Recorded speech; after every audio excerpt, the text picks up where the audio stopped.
These two women are trying to apply for a job opening in the kitchen. Are you here for coffee, or? No. Job application? Only to find out it's not open to everyone. I noticed you were signing.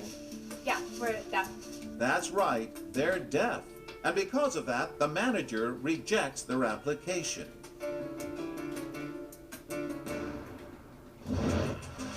What he's doing isn't just unfair, it could be illegal.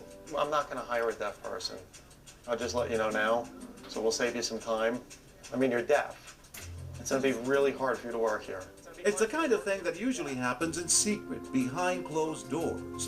But we're putting this discrimination center stage, right out in the open. To answer the question, what would you do?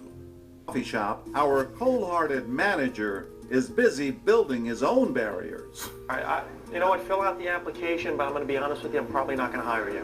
But why can't she work here? Why? She's deaf.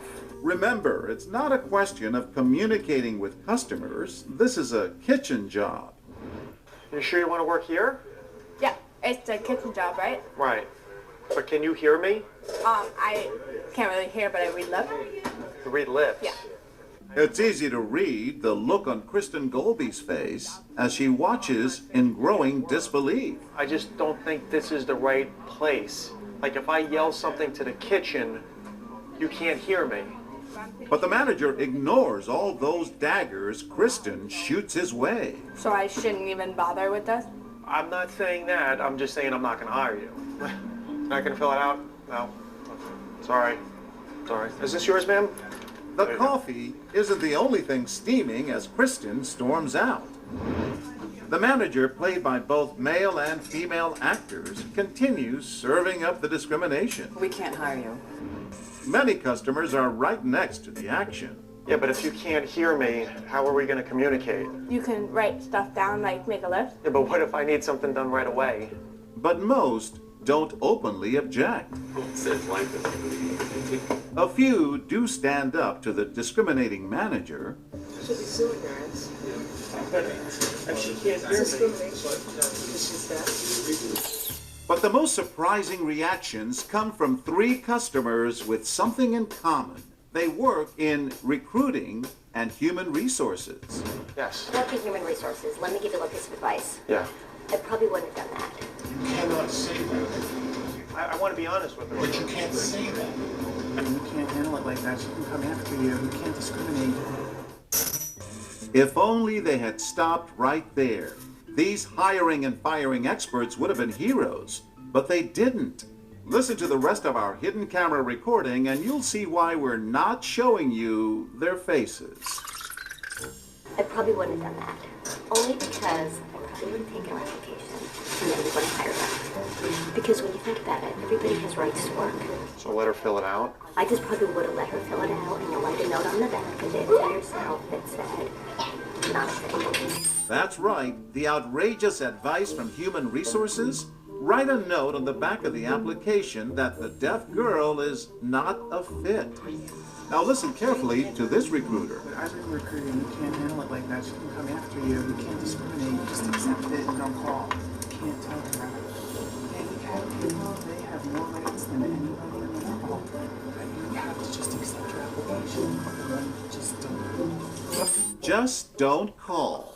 As they continue talking to the manager, some might wonder if it's discrimination these employment experts disapprove of, or only open discrimination.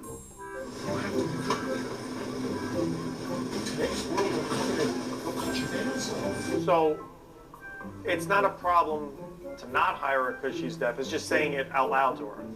Exactly right. He did tell the manager that the owner might want to try out the deaf applicant. Still, in the end, it's not a recruiter or someone from Human Resources who takes the strongest stand of all. It's a guy just taking a coffee break. A man who's heard enough. Because you can fill out the application. Feel free to fill it out. I can't stop you from doing that. But I'm just trying to be honest with you. That's absolutely discriminatory. If she can't hear me, though, she... I'm really shocked. And if this is the case, I'm not bringing my business back here. I'm telling you. I I understand mean, your opinion. you basically said, I am not hiring a deaf person. You're not saying I'm not hiring a person that's not qualified. I'm just trying to be honest with it, sir. I can appreciate that, sir, but I don't see how you expect things to change in the country when no one will give anybody a chance. It's an affront. It's an affront to America. Are you? She can't hear. So what? Hannah and Maya catch up with him outside. I really felt so great when you jumped in and tried to help. Thank you so much just for your willingness to do that. You shouldn't have to thank me. You wanted to hug him. Yeah. What message do you have for people who didn't say anything? What I would say to those people is that if you feel that you want to say something, please say something. They would be giving you a voice. Absolutely. That's right.